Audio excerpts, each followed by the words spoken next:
Base पर हमले की तस्वीर जो है वो सामने आई है। अल उदैद बेस पर हमले की तस्वीर सामने आई है। ईरान ने दरअसल इस बेस पर अटैक किया था जिसमें डैमेज हुआ है और वो तस्वीर अब सामने आई है। ये थोड़ा बता पाएंगे तिवारी साहब, यूएस बेस पर हमले की जो तस्वीर सामने आई है, जो कुछ ये दिख रहा है, ये अल उदैद बेस बताया जाता है जहां पर हमला किया गया था। देखिए, जो अमेरिकन बेसेज है they are very well equipped, उनके पास सब कुछ है, मतलब आर्मी के भी यूनिट्स है, उनके इक्विपमेंट्स भी हैं, एयरक्राफ्ट्स भी हैं, और इसमें क्लियर समझ नहीं आ पा रहा है कि इनके कितने एयरक्राफ्ट डैमेज है।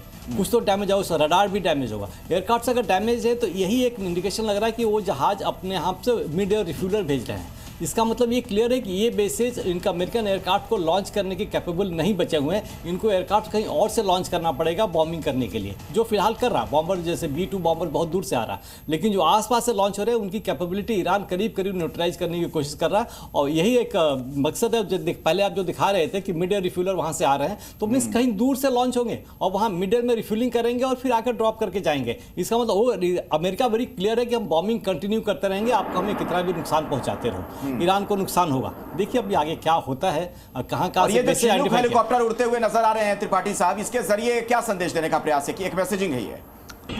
और अभी की अब एक ब्रेकिंग न्यूज आपको दे दें, एक बड़ी खबर सामने आ रही है। लगातार युद्ध की जो खबरें हम आपको दिखा रहे हैं, उसी पर एक और बड़ा अपडेट सामने आ गया है। तो अमेरिका का ईरानी सेना पर टारगेट, इस वक्त की बड़ी खबर आपको बता रहे हैं। ड्रोन और मिसाइल ठिकाने पर हमला किया गया है। IRGC के सैन्य ठिकाने तबाह किए गए हैं। अमेरिका ने ईरानी सेना को अब टारगेट किया है। उनके जो सैन्य ठिकाने हैं, जहां पर उनके असलहे हैं, हथियार है, गोला बारूद है, उसे अटैक करके अब ध्वस्त किया जा रहा है। IRGC के सैन्य ठिकानों को तबाह किया गया है। अमेरिका की तरफ से एक और अटैक, ईरान की सेना को टारगेट करते हुए ड्रोन और मिसाइल ठिकाने जो हैं उन्हें निशाना बनाया गया है। और IRGC के सैन्य ठिकानों को भी तबाह किया गया है। अभी का एक बड़ा अपडेट आपको दे दें, अमेरिका का ईरानी सेना पर हमला किया गया है और ड्रोन मिसाइल ठिकानों पर भी हमला किया गया है। लगातार उन पर अटैक किया जा रहा है।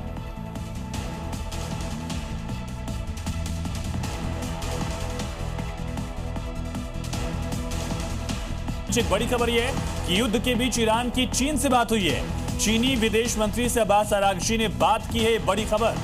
तो अरागची की वांग यी से फोन पर बातचीत हुई है। चीन के विदेश मंत्री से उन्होंने फोन पर बातचीत की है।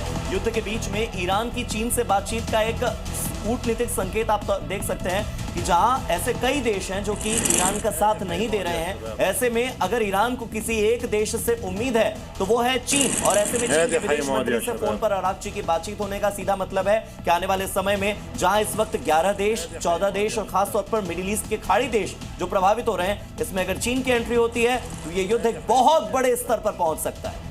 लेकिन उपी तिवारी सर, क्या चीन इस युद्ध में कूदेगा, ऐसा लगता है, ऐसी कोई गुंजाइश नजर आती है?